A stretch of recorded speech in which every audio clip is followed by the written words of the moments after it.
నా ప్రియమైన సహోదరి సహోదరుడా, నా మాటలు జాగ్రత్తగా ఆలకించుము. నేను చాలాసార్లు చెప్పాను, నీవు నా మాట లెక్క చేయడము లేదు, అర్థము చేసుకోవడము లేదు. ఎందుకని? నేనంటే భయము, భక్తి లేదా? నేను చెప్పినదేమిటి? నువ్వు చేసేది ఏమిటి? విశ్రాంతి దినము రోజున అంటే ఆదివారము రోజున నీవు వ్యాపారమునకు గాని, ఉద్యోగమునకు గాని, ఫ్యాక్టరీకి గాని, కూలిపనికి గాని ఏ పనికైనా వెళ్లకూడదు అని చెప్పాను. అలాగే చుట్టాలు ఇంటికి వెళుతూ ఉంటావు, పెళ్లిళ్లకి పేరంటాలకి వెళుతూ ఉంటావు, అలాగే మందిరమునకు వెళ్లవు, కబుర్లు చెప్పుకుంటూ ఉంటావు, అలాగే వ్యవసాయము పనికి వెళుతూ ఉంటావు, అలాగే నీకు ఇష్టము వచ్చినట్లుగా ఉంటావు. మరలా గేదెలను ఆవులను మేపడానికి వెడుతుంటావు, పొయ్యిలో పుల్లలేరుకోవడానికి మరియు చెట్లు కొట్టుకుని వంట చెరకుగా వాడుకోవడానికి తెచ్చుకుంటానికి వెడతావు. ఆదివారము విశ్రాంతి దినమున మందిరమునకు రాకుండా మానేస్తావు. ఇలా చేయకూడదు, ప్రార్థన మానకూడదు అని చెప్పాను. అలాగే ఆదివారము మందిరమునకు రాకుండా ఆ రోజు బట్టలు నానబెడతావు, బట్టలు నానబెట్టి ఉతుక్కుంటావు.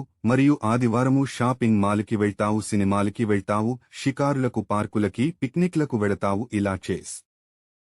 ఇలా చేసి నా దేవుడు నా ప్రార్థన ఆలకిస్తున్నాడా? ఎందుకు నాకు ఇన్ని సమస్యలు వస్తున్నాయి? ఎవరికి లేని సమస్యలు నాకేనా అని అంటావు. నువ్వు చేసేదేమిటి? నేను చెప్పినట్లు జీవిస్తున్నావా? నడుస్తున్నావా? లేదు కదా. నీవు నీ ఇష్టము వచ్చినట్లుగా ఉంటే నేను ఎలా నిన్ను దీవించాలి, నిన్ను ఆశీర్వదించాలి? నేను ఈ విషయాలన్నీ ముందుగానే నీకు చెప్పాను. నీవు వినడము లేదు, అర్థము చేసుకోవడము లేదు. ఈ పనులన్నీ వేరొక రోజు చేసుకోమని కూడా చెప్పాను. నీవు నా మాట వినడము లేదు.